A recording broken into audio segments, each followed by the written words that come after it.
Dear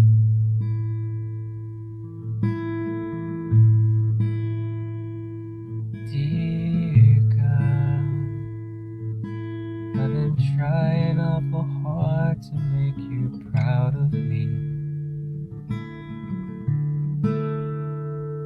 but it seems the harder that I try, all the harder it becomes, and I feel like giving up most of the time. Dear God, I've been chasing their approval and it's killing me. And I know the more I try to prove, all the less I have to show. And I'm stuck inside my head most of the time.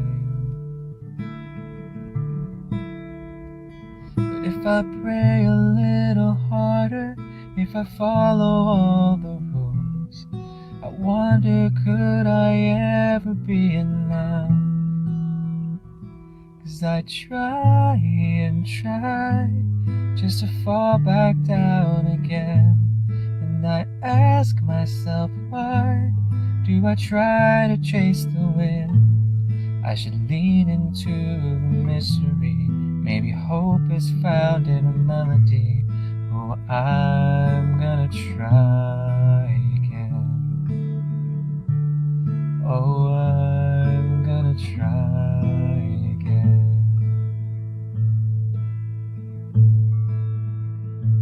Dear child, I hope you know how much I love you, and I'm proud of you.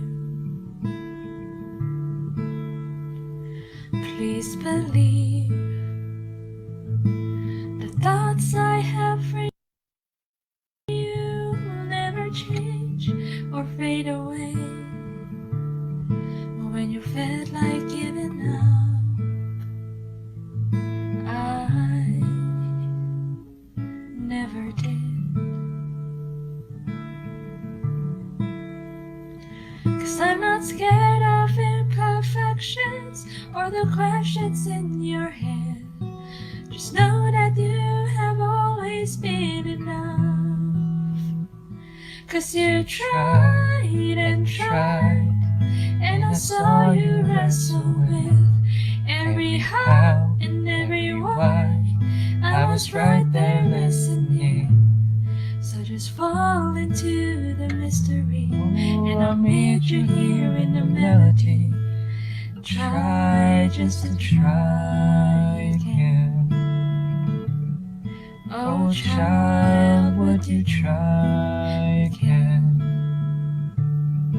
My child, you can love again.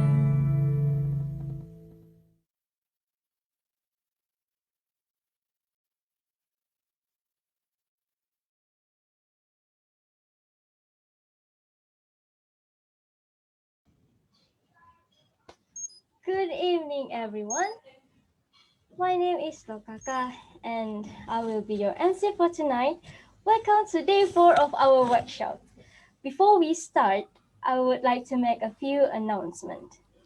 If you want to share your testimony in social media, or do remember to put the hashtag AOY 2020 online or email to careerteam@aoyweb.org. And if you have any questions, you can just type in the chat box or email it to evelyn@aoyweb.org. We will be having a Q&A sessions with Dr. Pandit on Sunday 9 to 10 p.m. We will be addressing all the unanswered questions from sessions 1 onward. This workshop will be presented by Dr. Pandit, and the title for his workshop is God, Fact or Fictions. Before we pass time to the speaker, Let's have a word of prayer. Father in heaven, I thank you for this time. I just want to pray for Dr. Pandit as he shared to you about your words and about all these things that he has learned. May all of us will be blessed. We just want to surrender all this time into your hand. In Jesus' name I pray. Amen. Dr. Pandit, the time is yours. Good evening again. Good evening to you. Good morning to me. It's morning here in the United States. Let's get to the sharing of the screen so that we can start today's topic. All right, July the 14th. Good to be with you again. And we've had a lot of questions, and that's why we asked for one more session, and we will have that as announced. And we will meet again at that time. We will answer some more questions. But this morning, at least let's do one or two before we get into the topic for today. Here's one of the questions asked from the day one. The principle of the first cause being causeless is often claimed by theist people who are believers. Can the same principle be claimed by the Big Bang theory, with the main difference being in the nature of the first cause? If not, what is the difference between the Big Bang being the first causeless cause and God being the first causeless cause? There's a second question that is almost the same, so I'll read that as well. I have always thought that one of the weak points in the argument for the Big Bang theory is that nothing made something. Is this thinking correct?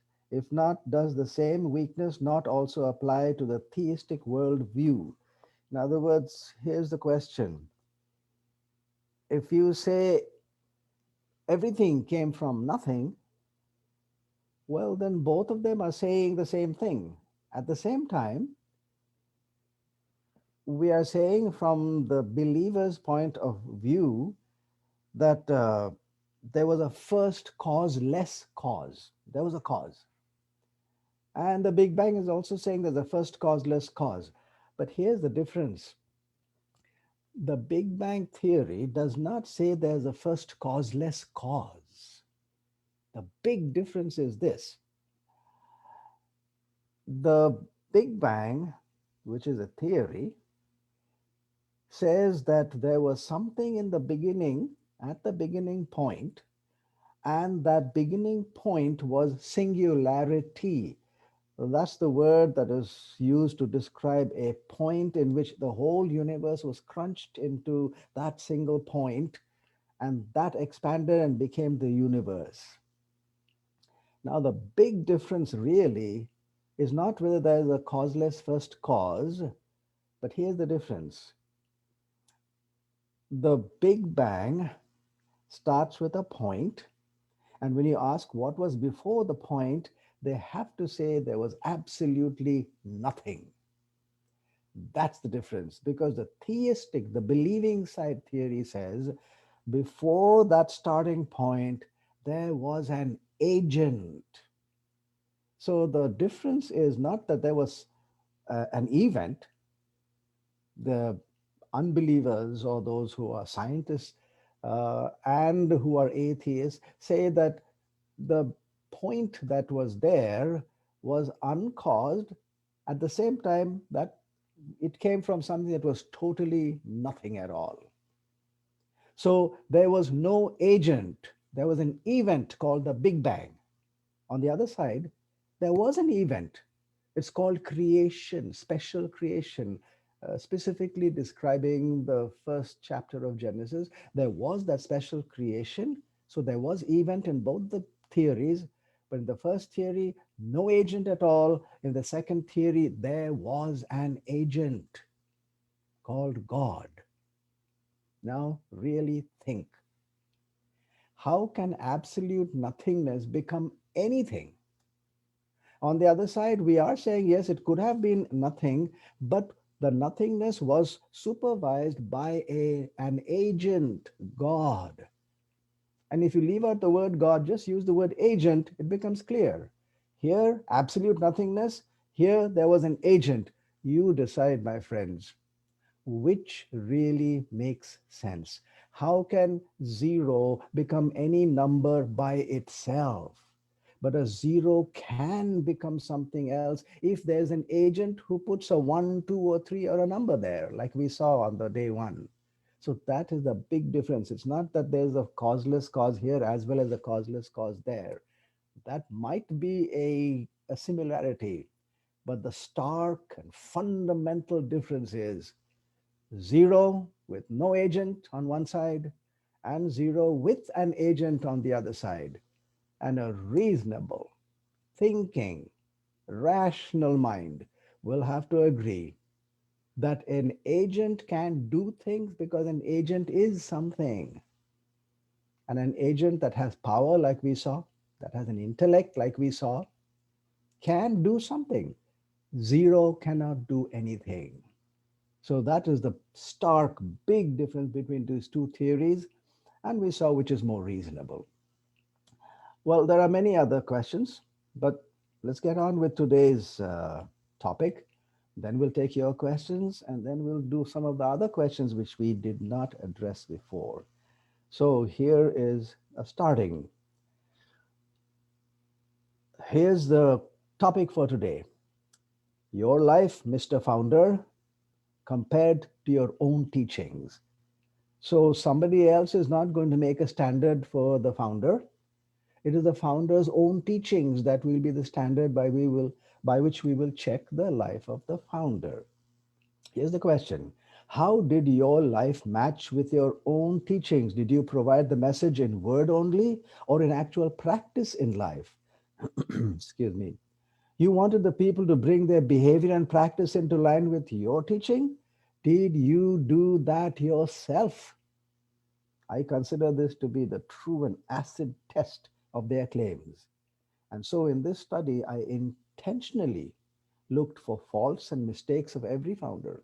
Now, before this, whenever we found something from their written records or from the founder's words, we just took it face value, at face value. This time, we are going to look for faults because that was the question. Is there, did you really live the way you spoke? Excuse me. So here's Hinduism. Here's the principle that is supposed to keep to. When a man gives up all varieties of desire for sense gratification, then he is said to be in pure transcendental consciousness. A person who is not disturbed by the incessant flow of desires can alone achieve peace. Do you see that? The word sense gratification, desire. This is not just, it is ordinary desires, but basically it's really referring to sensual, sexual desires. You should keep that aside. It's there for the human race, but keep that aside when you want to do transcendental meditation, when you really want to climb higher and higher in your spirituality. That's the principle in Hinduism. Really, did they do it? Here are the words of Gautama Buddha as a Hindu. Our holy books tell us of gods, sages, and heroes who, though high minded, were addicted to sensuous passions. So, not only did they have, they were addicted to it. So, were they keeping to the standard? No. And here's one example. One of the most open and glaring examples of going against this clear rule is found in the life of Krishna. By the way, Krishna is God incarnate, the eighth incarnate, or um, the one who came down from the other realm, from the status of being God Vishnu. In some circles, he is claimed to be the supreme personality of the Godhead. He is described in the writings as being playful, but that is not the whole story. He was known for his sexual activities, and he was deeply disliked by the men in Mathura, the place where he was growing up. He grew up in Vrindavan, it's close to Mathura. The people in Mathura didn't like him. That's the description. Why? Because he was fooling around with their wives. In fact, in traditional writings and in their writings regarding who he wanted, who his favorite person was, is Radha. Radha was not single.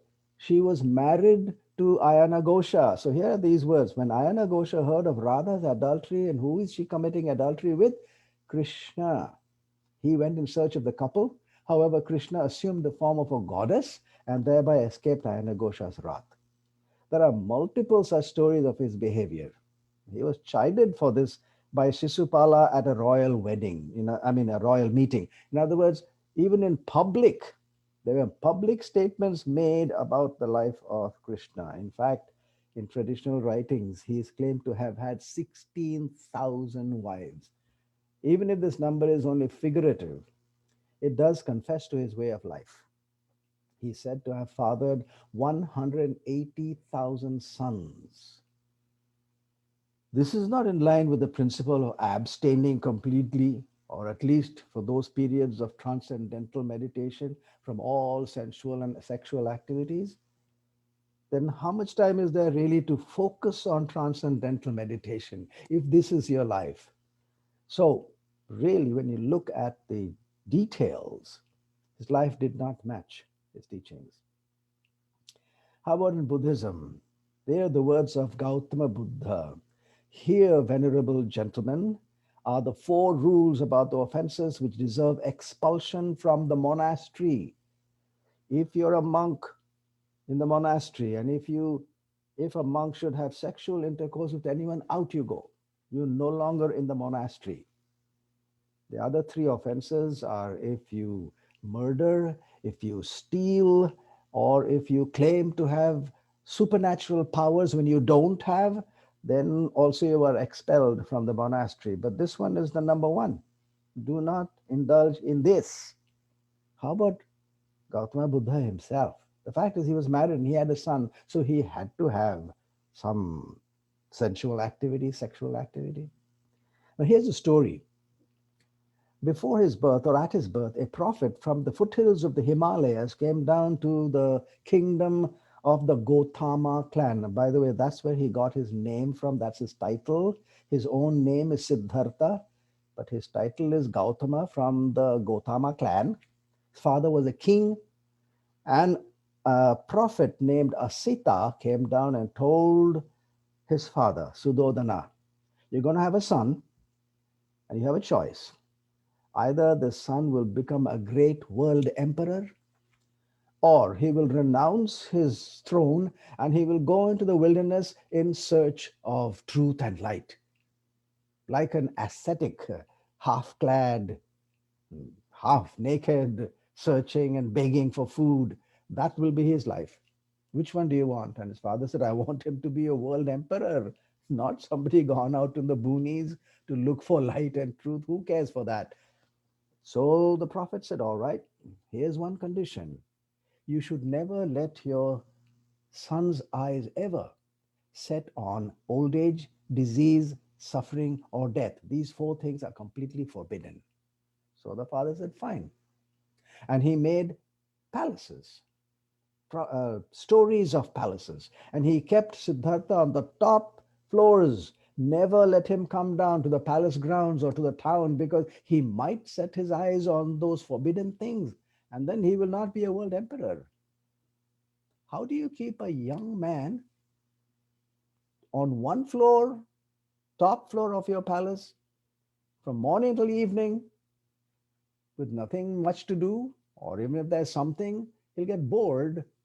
So, how did they keep him occupied? We are not, we are not, we are not given the opportunity to guess on this. We are told about it. They brought in women minstrels to keep him occupied. And here's the description. They, the women, entertained him with wanton swings, butterfly kisses, seductive glances. Thus he became a captive of these women who were well versed in the subject of sensuous enjoyment and indefatigable in sexual pleasure. Look at the number of women. We don't know how many, but it's women, plural.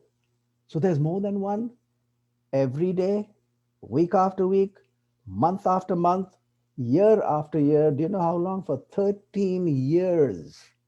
That was his life. That is why when he was in search of light, when he went out for those 6 years, these are his own words.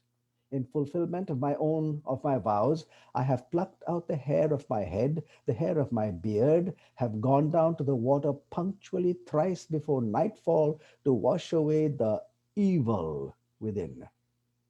Think, these are his own words. Gautama Buddha is considered to be a Buddha. That is his title. Buddha means a person who has come out and into an awakening. He's enlightened. But he says there's evil within. There's a severe clash here between a certain specific concept, and that's the concept of karma. The word karma means that you are given exactly the deeds of your life. If you did good, then you are rewarded. If you did bad, then you are punished. And the law is set like in stone. You cannot change it at all. Furthermore, you are not given your dues in this life. So, in this life, if you did something bad, and if the amount of bad that you did was more than the amount of good, then your next birth is in a lower level. If you did and the good, that is amount that you did is greater than the bad, then your next life is in the higher level. So you can go from animals, for example, to human beings, from an ordinary human being to maybe a ruler. So you see, you have to climb the steps, and each step is climbed based on how you did in the previous life. And in the previous life, let's say you did bad, then you go down. Not only that, in the next life, are you actually given the rewards if you did good and the punishment if you did bad? So here's how you're supposed to become a Buddha. You keep doing better and better and climbing higher and higher until you come to a place where you do not have any more sin. You still are not a Buddha. You're what is called a Bodhisattva. A bodhisattva has come up to the position where his life has no sin at all. Why is that so? Because now he can choose to become a Buddha. And if he becomes a Buddha, because his previous life was perfect, there is the law of karma that cannot work on you. If he had done any evil, then he has to pay. And a Buddha does not pay. He's supposed to be absolutely perfect. But look at what he's saying here. He had to wash away the evil. It's a tough question, my friends, for the Buddhists. If a Buddha has sin, then how is the law of karma going to work on him? The truth really is that there's a huge question here. Was he really a Buddha that went through all the steps in his previous life and became a Bodhisattva so that in his previous life he was so perfect that when he came to this life as a Buddha, he had to continue being perfect because the law of karma would not work on him. But look at what he's saying. He had evil. Man, that's a tough one for the Buddhists. Was he really a Buddha? That that we can leave as a different topic, a different question. Right now, we are looking at whether there was sin. His life did not match his teachings. We saw that. Even a bodhisattva should have no evil at all. Islam, the words in chapter Surah 4, the words from Allah, then you, Muhammad, and others may marry other women who seem good to you, two, three, or four of them. This is the only place in the Quran that gives permission for a Muslim to marry more than one wife. That is why in many lands, especially where the Sharia law is in vogue, then the men are allowed to marry more than one woman. How did Muhammad match with that? In Mecca, the first part of his life, he was a messenger of Allah. And during those years, he had only one wife. When he switched to Medina, the second part of his career, he was not only a messenger of Allah, but he was a general in the army, a leader, a statesperson. There, the record says that he had anywhere from 11 to 19 wives. So, did he keep to this? The point really is that in the writings, he said he had special permission from Allah to go ahead and marry others because now he was a general and he had to make alliances with the others. So he had to have marriage alliances too. So he had to marry more than four. But here's the problem, he is called the perfect example in the Muslim tradition. So, how can he be a real perfect example if he is given special permission? Either he is special permission and doing it in a special way, or he is an example. He cannot really be both. The second statement here is from Surah 48. We, Allah, have given you, Muhammad, a glorious victory so that Allah may forgive your past and future sins. Some people don't like the word sins. They say, no, it should be mistakes. Fine, we'll put the word mistakes there. But that mistake also needed forgiveness. In Surah 93, did He, Allah, not find you, Muhammad, in error and guide you? Now, in Islamic tradition, Muhammad is considered to be the perfect man. But when you look at the writings in the Quran, the perfection in Islam seems to allow mistakes and sins and errors. So, well, he may be, we can call him perfect, but according to the writings, the perfection still allows sins, mistakes, and errors. So, did he keep to the top absolute perfection? Obviously not. But that is their perfection, and we accept it. But that perfection does allow these mistakes and sins. Judaism, three principles we will look at. Thou shalt not kill, thou shalt not commit adultery, thou shalt not bear false witness, meaning tell lies and falsehood. Let's look at the three greats of the Judaic tradition. The first one is Moses. Here are his words, or the words describing Moses' life. So he looked this way and that way. When he saw no one, he killed him and hid him in the sand. What is that? Moses committed murder. Abraham, he went into Hagar, had relationship with Hagar, and she conceived. Who is Hagar? Not his wife. So that is adultery. And then the statement is from a neighboring king whom Abraham had told lies and falsehood. So the king told him, why did you not tell me that she was your wife? Because Abraham had said, she is my sister, a half truth. So even this big patriarch fell. How about David? Then David sent messengers and took her. Who is her? The woman Bathsheba. But Bathsheba was not his wife, she was somebody else's wife. So, to cover up what he had done, he sent the husband into battle specifically at a place where he would die. Cold blooded murder. So, none of the three Hebrew greats were able to keep to the teachings. So, of these four other founders of religions, or the greats, or the leaders, it looks like when you examine their life in detail, none of them stand. Then we come to the Christian faith and Jesus. Let's take a break. So, if you have any questions, please write them down and send them in, and we will see how we can address them at some point. And I hope we will be able to address all the questions. There are some 36 questions in my list over here.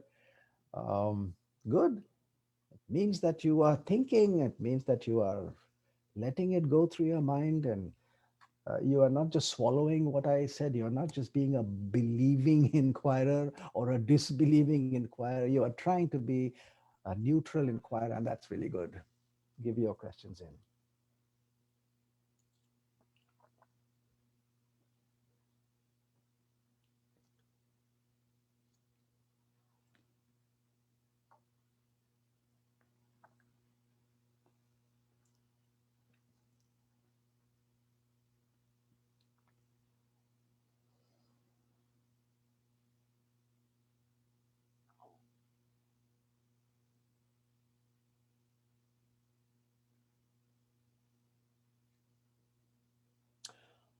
All right, let's carry on. And this time we are going to look at the Christian faith and the life of Jesus.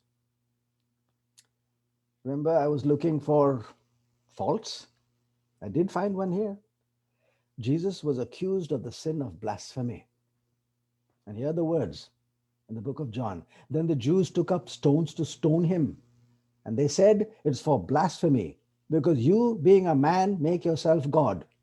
So that's blasphemy. So did he break the law? The Jews said so. But remember, when we are looking at the writings themselves, the writings say the Jews said so. But did the writing itself say he did this as a fault? Here, the actual word, the writings of John claim the opposite. He was not a blasphemer, but truly God. Here are the words from John 1 and verse 1. The word Jesus was God. So, that's the writings. We should base our statements and our ideas on the writings and not what people say. They said he was a blasphemer only because they felt that he was a man and not God. But the writings say he was God. Therefore, he really did not commit the sin of blasphemy. So we found this, but on scrutiny, it really is not what it is. And the writings stand by him despite the accusation made by the Jews of his day. Now we're going to look at the other side. If the writings didn't point to a sin, did it point to the other side? And here we're going to look at 12 statements about his life. Number one, from Pilate. Now, Pilate was a Roman governor. Romans and Jews hated each other with a passion. And here's this Roman governor talking about Jesus in front of all those who were accusing him. And indeed, having examined him in your presence, I have found no fault in this man. And in another place, it says, in the book of John, I find no fault in him at all. That's number one. Number two, he quotes Herod, a king. And he says, neither did Herod find any fault in him, for he sent him back. Number three, Pilate's wife. Now, this context is when Pilate was on the judgment seat and the people had brought Christ to be judged and put to death. And during that judgment scene, his wife writes a note and sends it quickly to Pilate saying, watch out what you're doing for this man. I saw him. I heard about him. I heard all of it about his life. And indeed, I saw him in a dream today. He is a just man. Who is a just man? A person who is good, just, blameless man. Number four, the Roman centurion at the cross. Now, they were used to crucifying lots of criminals, but this criminal seemed different. And so this Roman centurion watched him. And when he saw the way he bore the suffering, what he said, when he finally died, the Roman centurion said, certainly this was a righteous man. He is not like any of the other criminals that we have ever crucified. That was number four, righteous man. Number five, Jesus was crucified in between two others who were crucified. And that was on probably the request of the Jewish leaders, because in those days, if you had an odd number of people who were crucified, then the one in the center was the worst of them all. So he was crucified between two thieves. On one side, there was one thief who said, if you are really the Son of God, then can you do something and bring us all down from the crosses where we are suffering? And the other thief on the other side turned to him and said, what are you saying? We are dying for what we did, and we did wrong. That's why we're being punished. And then he turned to Jesus, pointing to him, and said, at least with his face, but this man has done nothing wrong. These five saw him from a great distance. They were not really acquainted with him. But from that distance, nothing wrong. How about those who were with him? Now, Jesus was a rabbi, the same as in India we have gurus. Gurus have shishyas, called followers. Rabbis have talmidim, those who follow the rabbi. Now, the picture is actually nearly the same. You leave your home when you want to follow a rabbi and go with him. And here's one of the prayers that the parents make regarding their sons when a rabbi, a great rabbi, has called their son to be a follower. Wow, it's a big honor. And so the parents pray this prayer. May the dust of your rabbi's sandals be upon your clothes. What's the meaning? The meaning is, may you follow so closely to your rabbi that even the dust that comes up from his sandals will be upon your clothing. Meaning, you must watch him very carefully and follow him very carefully and very closely. That's the meaning of Talmidim and Shishya with your followers, because the main aim is to become like your rabbi and like your guru. As he eats, you will eat. As he sits, you will sit. As he stands, you will stand. As he walks, you will walk. As he speaks, you will speak. Everything to be exactly like him. That's the main idea of leaving your home and going after the guru or the rabbi. So Jesus had followers. They were with him all the time. So here's one John was with him every day, morning till evening, day after day, week after week, month after month, year after year, for a continuous period of 3.5 years. And this is his final assessment. In him there is no sin. Here's another disciple, Christ without blemish and without spot. And yet another one. He was in all points tempted as we are, yet without sin. These are his loyal disciples.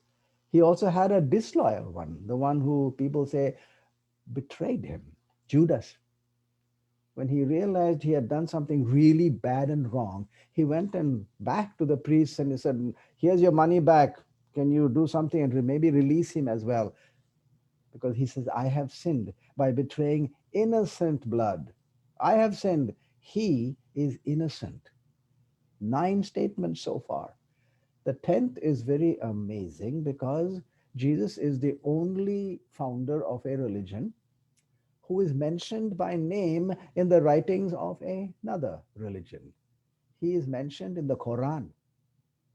He is referenced in the Quran 93 times. 16 times identifying him as Isa bin Maryam, specifically Jesus, the son of Mary. Now, in those days, people usually identified the person by his father's name. It's unusual to do this, to state him as an offspring of his mother. So, this is specifically to Jesus, Isa bin Maryam, the son of Mary. And in chapter 3 and verse 46, the other words, he shall lead a righteous life. This is the Quran. He will be a holy and blameless son. This is the same Quran that when speaking about Muhammad said, you have mistakes, errors. This one, no error. 11, Jesus' own conscience. Now, honestly, how many of you looking into your own life, your whole past life, into your own conscience, you can come up and say, My life is completely clean and clear, nothing at all over there. Not a single person can ever say that. In fact, when I start, I sink before I start. That's the normal pattern. None of us can look into our lives and ever find that there is something really clean. The whole slate is clean. But look at this person. He looked at his bitter enemies who were thirsting for his death. And he asked them this question: which of you convicts me of sin, even one sin? And what's the answer that they gave? Nothing, zero, no answer. They couldn't answer him back. Now, honestly, look at the whole of history. Can you find any other individual who was looking at his bitter enemies, who were looking to kill him, and when he asked, can you show me one fault? They could find none. Here's a statement by Kung Xiu. That's his Chinese name. The Western name is Confucius. Now, if you know Confucius, he was the perfect gentleman, generous, kind, benevolent, very smart, a good person who could look at the scenes in the community and make out what is wrong and what is right. And he wrote the Analects of Confucius. Everybody knew Confucius was absolutely wonderful man. And yet look at what he says. How dare I claim to be a sage or a benevolent man? I don't reach that standard. So when you look at a really good person whose record seems to be wonderful, who says these words, and then look at Jesus who says nothing. I'm looking into my whole life, into my the deep parts of my conscience, and it seems to be clean. That's number 11. Number 12, in the Sanhedrin. Now, this is a judicial proceeding, it is a court of law. In the Jewish tradition, in the Talmud, we find that the Sanhedrin could meet at three levels. Number one is when it's an ordinary mistake, then they're bringing it to the Sanhedrin, then three members of the Sanhedrin would be able to pass judgment. Three judges, the members of the Sanhedrin were therefore judges. If you want to really do a big decision, like putting him in jail or sending him to death, then we need at least 23 judges to agree to that. And if it is of national importance, then you have to have the whole Sanhedrin of 70 members plus one, the chief priest. We don't know how many exactly met in the Sanhedrin at the trial of Jesus, but at least 23 were there because they sentenced him to death. Now, the biggest bench that we have, like in the United States, the highest bench we have is a 9-judge bench of the Supreme Court. Here's a 23-judge bench. And they're trying to judge Jesus and they want to put him to death. So, in Jewish tradition, they have an open court hearing. In other words, you can bring witnesses for or against. And so they bring witness after witness, and they can't find the enough of reason to really convict him on anything. So witness after witness, unable. But they really wanted to get him. And so the chief priest, stepping down from his position as a judge, comes to Jesus and begins to question him. Now, this is against the law because a judge cannot be a prosecuting lawyer. But he did it. He came to Jesus and he put him under oath. Now, in the Jewish mind, there were some oaths that you just cannot avoid responding to. The words, I adjure you by the living God. When a priest says that, you have to answer. So the priest comes, puts him under oath, and asks him, are you the Son of God?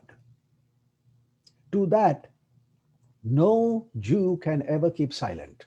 And so Jesus answered in the affirmative and he said, yes. But the point really we're trying to get at is why did the chief priest come down and also switch from what did you do or what did you not do, so that we can convict you, because you can we our rules convict you on what you did or did not do. But now I want to know who you are. The shift from deed to identity is the point. Why did they shift out from what did you do to who are you? Because in front of 23 judge bench, bringing all the witness that they could possibly bring, they could not find anything wrong in what he had done or what he had not done. So they switched from deed to identity. The switch is what convinces me that in his life he had done nothing wrong. So, on all 4 points, can you see the picture? 15 million minutes of life on this earth, in the midst of a wicked and corrupt generation. Every thought, every deed, every purpose, every work, privately and publicly, from the time he opened his baby eyes until he expired on the cross, were all approved of God. Never once did our Lord have to confess any sin, for he had no sin. It is not that he did something wrong and had to wash like Gautama Buddha, or do some mistakes and have to be forgiven like Muhammad. No, he had simply no sin.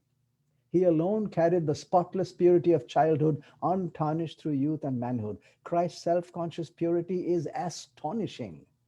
Sinless perfection and perfect sinlessness is what we would expect of God incarnate. And this we find in Jesus. The hypothesis and the facts concur. What we expect, that's what we find. Jesus is the only founder, the only human whose life record matched his teachings, the only one in whom the theory of principle was fulfilled to the last detail in daily practice of life. Thus, the only life that we can describe as being lived to an unblemished perfection. And therefore, only he has the right and the credibility to call us to follow him. He said, "Follow me." Think, my friends, only he has that right. If you followed any of the others, you would fall also, because they also fell. So following them gives you a possibility of following this man.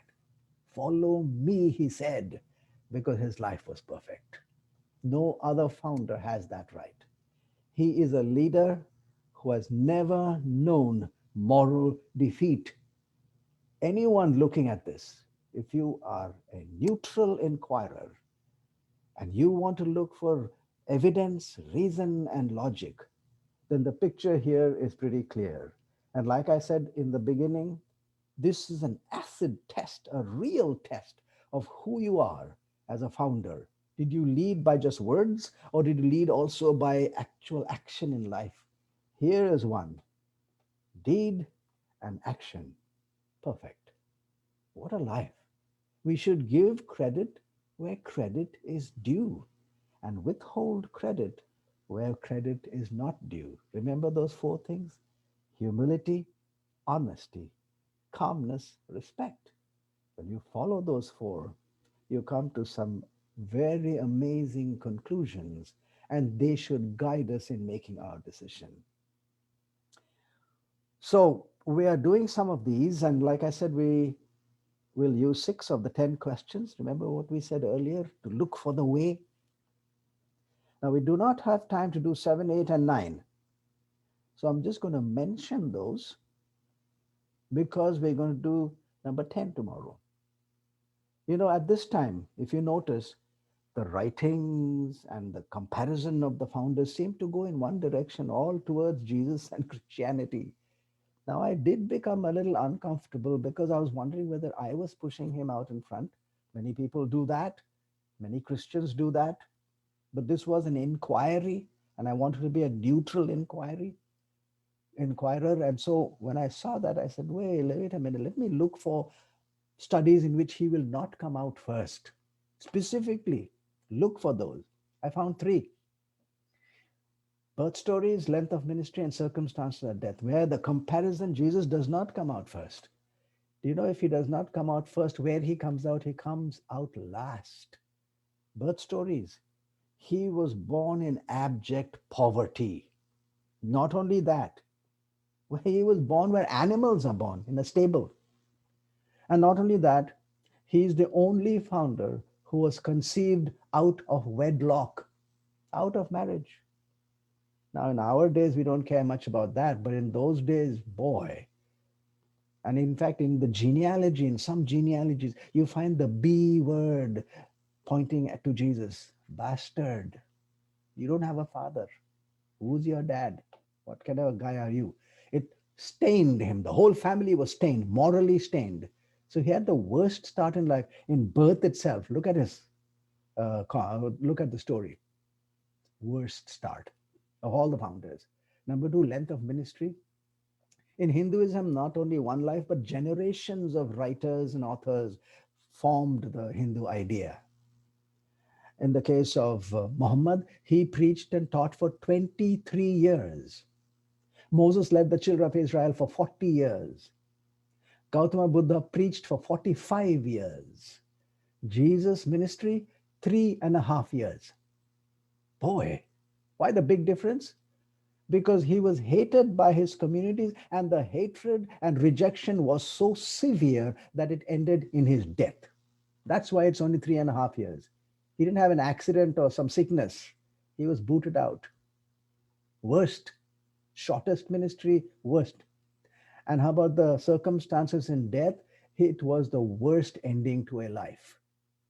He was crucified as a criminal. He was sentenced to death by the highest religious authority of his day, the Sanhedrin. He was sentenced to death by the highest judicial authority in the world at that time, Rome. He was also sentenced actually to death by the highest authority in the universe. Because in the Torah, in the Jewish mind, they looked at the Torah, the books of the law, to find out what a person was like. And it says in the book of Torah, if a person is given the capital punishment of death and it is by hanging, then you will know that the person who is hanged is cursed of God. That's the way he died. It's found in Deuteronomy 21:23. The one who is cursed the one who's hanged is accursed of God. That's the way he died. Born in the worst condition, shortest period in which he was hated and booted out, and at the death, the absolute worst of any of the founders' death. All the other founders had honorable deaths. Their followers and the people were around him when he died, mourning over him, recounting his life. This man, stripped naked, put onto a cross with a spear thrust into his torso, that's the way he died, the worst of them all. Now, if that's the way the life ended, we cannot explain the presence of Christianity today. It's impossible to explain it. And so I had to ask the 10th question, and that's what we will do tomorrow. What happened after death? So remember, we are trying to be neutral inquirers and find out actually which path we should take, which is the one way that we should take. Question time.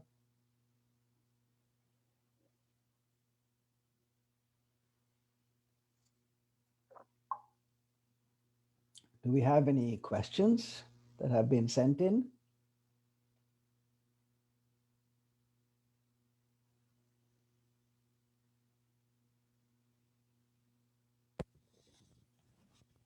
Yes, we will project the screen now.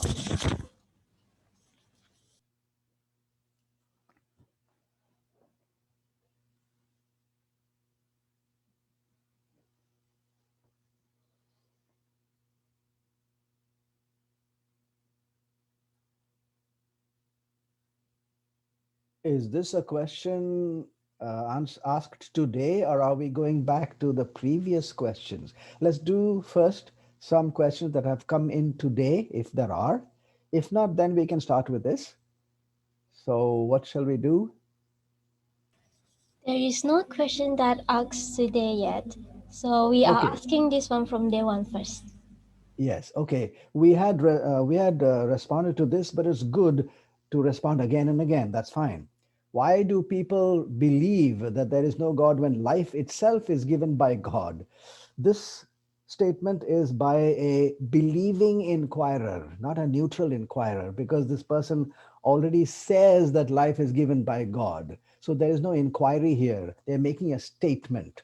So when you make a statement, you are being a believing inquirer, a believer, and you are stating a belief. When you state that life itself is given by God, you are stating a belief. And remember, a belief can be correct, a belief can be wrong. Have you checked out and have we checked out whether this belief is right or wrong? And that's what our challenge is. Because if you have not gone through the process of actually neutral inquiry, then your belief is a blind belief. I'm not saying it's wrong, I'm just saying it's a blind belief. Christians should not be blind believers. You should check out whether your belief is has a basis. That's what we're doing in this whole series. Is your belief based on something that is reasonable, or are you just stating your belief? If you're just stating your belief, then you are a believing inquirer, not a neutral inquirer. Our challenge is to be neutral. So when you say this, you are just stating a belief. Life itself is given by God. And the other person on the other side will say, how can life be given by God when God himself is not in existence? Now, what are you going to say? God does not exist. How can he give life? So we have to first figure out whether God is in existence. And that is why we did it the first day. You're supposed to go step by step. When people ask, answer them reasonably. And when you answer them reasonably, you got to go to the first step. Is there a God? We did it the first day. So now we can say, yes, there is a God. And then we can say that he is in existence and he gave life. So these people who believe that there is no God are still have to be told that there is God. And when they are told, then we can say life was given by God. Okay? If a person doesn't believe in the Bible, why do we need to make an argument or discussion? Is there a practical approach? If a person doesn't believe in the Bible, why do we need to make an argument or discussion? Uh, Here again, this is a person who is a believing inquirer, not a neutral inquirer, because a neutral inquirer looks at the world around and he finds that there are many people who don't believe in the Bible. So when I, for example, will go and talk to a person and he says, I don't believe in the Bible, then what are you going to do? You say, Jesus is the way, but I don't believe in the Bible. Jesus will forgive your sin, but I don't believe in the Bible. So what are you going to do? You will have to then not say those words, but go back and find out why he does not believe in the Bible and discuss that out with him. Remember, that's what we did actually during this series. The first meeting, the first session, is there God? And we settled that. Reasonable, rational, scientific thinking will say there is God. And then we have to ask, what's the Bible? And what about the Bible? And we found that the Bible, the New Testament, is the best historical piece of literature, the most reliable. And so we can say, hey, that we can read there. And we can tell them that in the Bible alone do we find a test to tell us that the message came from a supernatural realm. We saw that on day 3, predictive prophecy. Remember Laplace's intellect? We identified the intellect. It's in the Bible. So now we can tell them, if you don't believe in the Bible, can I tell you why a reasonable thinker should believe in the Bible? And so you take that step. So what are we saying? Don't just simply go and tell a person. Don't even tell yourself. Just state it. Find out whether you have a basis for what you are saying. There is a practical approach when a person doesn't believe in the Bible. We talk to them about the Bible. Most Christians cannot do that, so they even avoid that. But we should not be those kind of Christians. We should be Christians who can answer them. By the way, this is based on the Bible itself. In 1 Peter 3:15, here are the words. Sanctify the Lord God in your heart and be always ready. How often? Always. Always be ready to give a defense for the hope, for the reason of the hope that is in you. Three things: give a defense of the reason of the hope. What do you believe? Give a good reason and defend it. That is why we go through this process. And then it says how?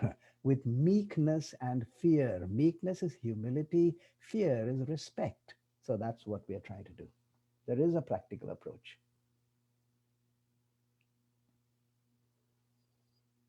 Genesis chapter 1 says, I have given green and grains as food. Why are people not vegetarian? The Bible also clearly says, thou should not kill. So why do people kill animals as food when Genesis 1 clearly says otherwise? Uh, Now, I had looked this up in just a moment. Let me see if I've got it here.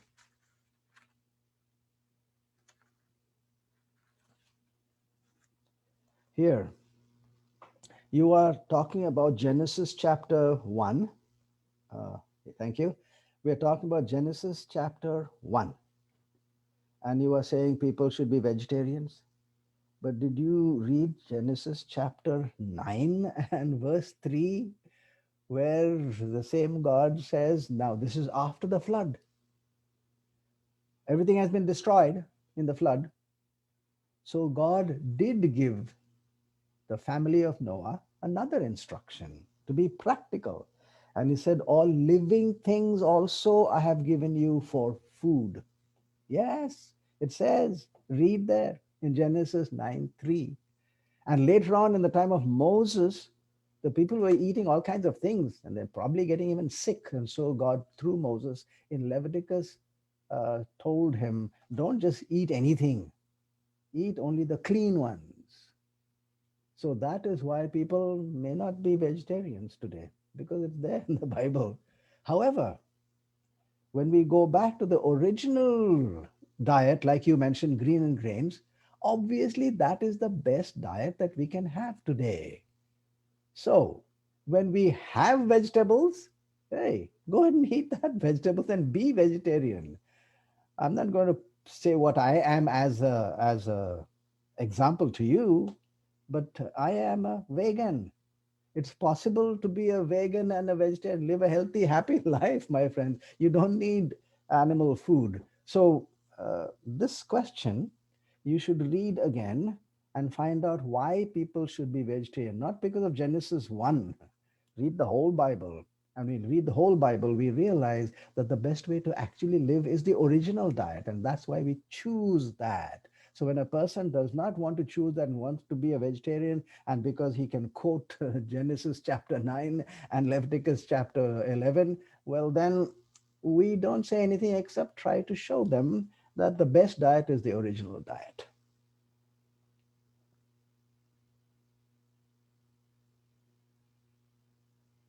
New question. Okay, here's a big question. Why can't we be a god? Why do we just settle to be a mere follower? That's a good question. If you really want to be God, yeah, all of us don't want, like, why do we ask this question? Because we don't like the way we are. What is the problem with what we are? We are small, we are corrupt, we are things that are not very good. We don't have all that we want and all that we wish for. So why can't we be God? That's a good question. But really, your question should be also questioned.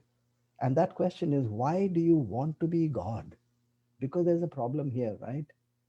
So now we will say we want to be God. Why can't we be God? So we look at the characteristics of God. The characteristics of God. Number one, we saw in the argumentation by Aristotle. You have to have these characteristics, then you'll be God who can even create worlds and universes. You have to have at least two characteristics. You have to be omniscient. You must know everything in the whole universe. And also, you must have enough power to create the universe. So you immediately recognize that a human being simply cannot be that. You cannot be that. So that's on the physical side. On the moral side, you're supposed to have a perfect life. Your inner heart should be perfect. By the way, we live at three levels: the level of actions, people can see that; the level of thinking, people cannot see, they can just make out a little bit from a distance what you're thinking, but sometimes they cannot, so it's partially hidden. And the third level is the deepest level, the level of motives. What is your deep motive? That is absolutely hidden from any human being, my friends. So we have actions, we have thinking, we have motives. In all of these three, we have to be perfect. And if there's one thing that you and I will have to confess, we are not perfect. To be God, we are not perfect. And so we cannot be God. So we have to follow. God then becomes our ideal. He is perfect. And the only way we can say that God is a person who we can follow is if he came to this earth and like a human being lived. And that's what we saw. Jesus is God incarnate.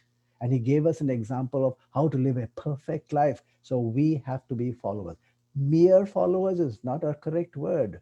A follower is a powerful guy, not a mere follower.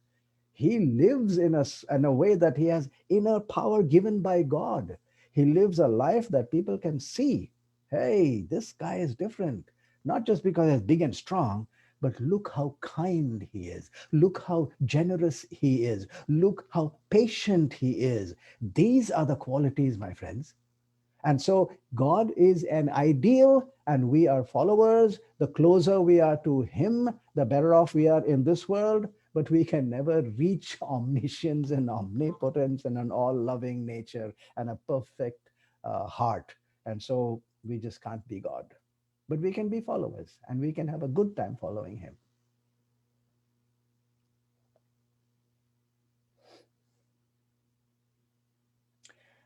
Why are there, can we have the question so I can read the whole question?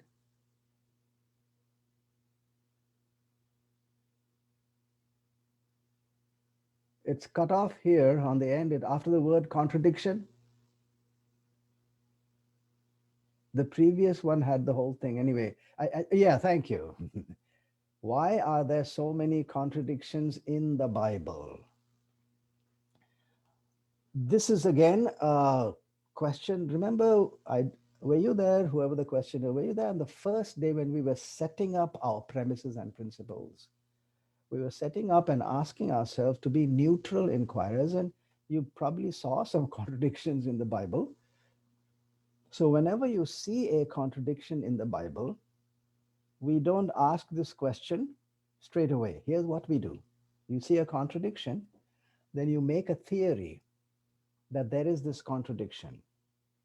And then you make another theory on the other side and ask whether it really is a contradiction. So in other words, you always make two theories. That's what is the meaning of the word pan. It goes across. Never look at just one part. Because if you look at one part, like we said on day one, it's possible to make a decision by default. In other words, we see something good here and we grab it while the other one is better. Or we see something not good here and we throw it off. The other one is worse. So would you like to go to that which is worse? No. So when you look at any contradiction anywhere, make two theories. It's a contradiction and it is not a contradiction. There is an explanation for it. So these two must be always brought, whatever the contradiction is. Therefore, really, we cannot answer this question right now unless we find the actual contradiction and the context of that statement. Then we can answer this question. To say why there are so many contradictions in the Bible is to say, I find them as contradictions to my thinking. They may not be contradictions. So that's why we make those two theories. So I would suggest if you have a contradiction, we can study and look at it now. What is the contradiction? Bring it and we will discuss it.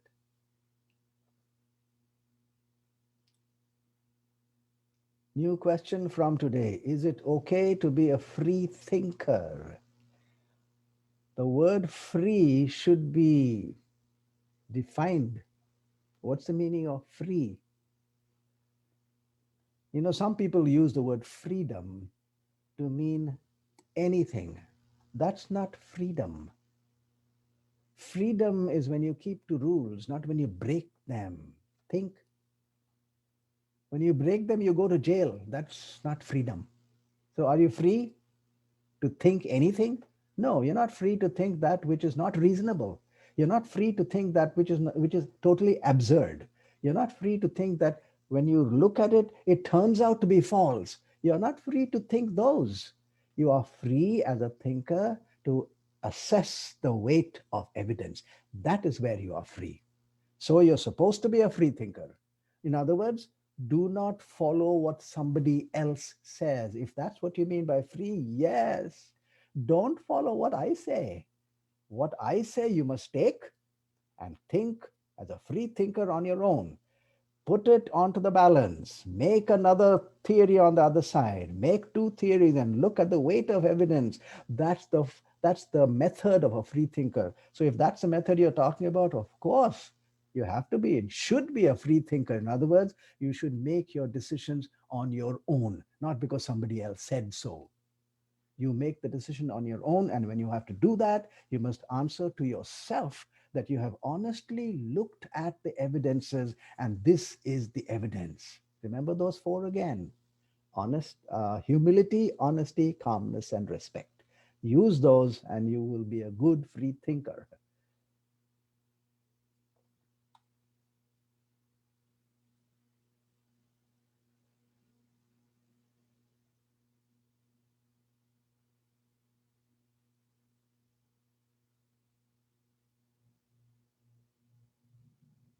All right, here seems to be a contradiction, a good contradiction.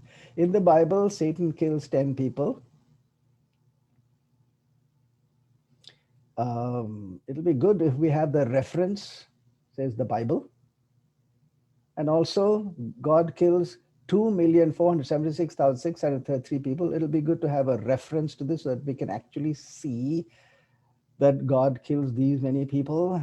Because there's the reason I'm asking for that, because there's always a context. Just a statement can go either way. Anyway, you can make a statement go in any direction. What you have to look for is the context. Now, God does take action if you are stating this, in which it results in death. No question about it. It does. This human death that we face, God has taken action. So if I don't know this number, it'll be good to have a reference for this number. If you have the reference, go ahead and sometimes send it, which book of the Bible and where and how you got this number. But I'm not disputing the fact that God takes action which results in death. Sure. So this question is valid. So why do we worship a murderer? The word murder is different from the word thou shalt not kill. God kills, murders. There's a difference in concept. Now, you can say killing is murder. That is true. But killing may not be murder. In any decent society, a person who is a serial killer can be sentenced to death. That is not called murder. When the judge sends a serial killer, a serial child molester and a killer, one who tortures children, has sex with babies one after another, and steals the babies and tortures them. And when the judge sits and says, no, that's not right. I have to send you to the gas chamber or to death. That's not called murder. That is killing, but it's not murder. Murder is breaking the law and doing something and killing which is against the law. All killing is not against the law. That's what I'm trying to say. When a judge sends a serial killer to death, that's not breaking the law. That is upholding the law. If you do something, you have to pay for it. So if we look at the context, I don't know which the context is. It'll be good to look at the context. But whenever I have found that God has taken an action in which there is a resultant death, then if you look at the whole Bible, and that's the way to read it, look at all the places. And here's, my friend, what you will find. Look at the whole places where God did the things to finally result in death. There's one thing that God does not like at all. It's not just doing something wrong. And here it is. It is the question of violence, injustice, and subjugation. Whenever a person or a group indulges in violence, in the book of Psalms, in the 11th chapter, it says, the one who loves violence, my soul hates. If you indulge in violence, and in subjugation, injustice.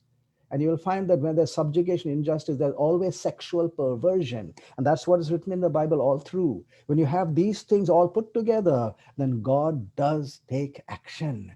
And that is why people have been resulted in going to death.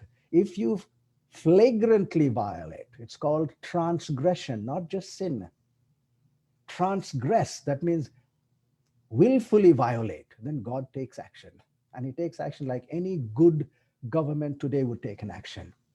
And so yes, there are times when he has done things that resulting in death. So we worship not the murderer. He's not a murderer. He's taking action. And when we have a government that is taking good action against the nasty people there, then we respect that government. We don't say, I do not want to agree to this government. Then which government will you agree to? So that is why we do not use the word murder when a judge sentences somebody to death. Here also, I believe when you look at that, by the way, he did, for example, murder, if you want to use the word, I would say he did kill so many people by the flood, millions of people by the flood. Do you know in the context, what is the meaning? What is the reason? It's written there in the Bible. It says, the world was filled with violence. There was no laws. The people could just be violent one another. In other words, if I wanted your wife, to heck with you, I'll take your wife by force. If you have two wonderful children and they can be good workers in my house, well, then I'll just take them and make them my slaves, and you can't say a thing because I'll slap you and beat you up. I want them to be my slaves. That was the scene. The world was filled with violence. So God took action. All right. So now let's look at the way he took action on his own people, the Israelites. He told them, if you deal with injustice and violence, I will take action on you as well. And when the Israelites, his own wonderful, precious people, did those nasty things, this God took action and he beat them up. And he caused them also to die. So what we're saying here is God just doesn't indiscriminately kill. He takes action when something goes badly wrong, and the badly wrong are these few things: violence, unbridled violence, subjugation, injustice, and sexual perversion. These four mixed together, God takes action. And the worst among them all is violence. You try to force people, then he will take action. And he has taken action on what we call his enemies. He has taken action on his own people. I believe in this context, he is pretty fair.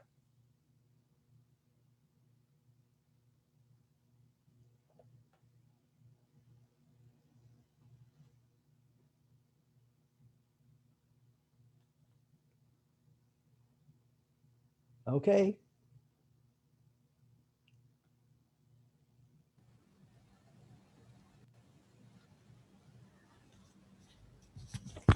Thank you, Dr. Pandit, for sharing with us and also answering the questions.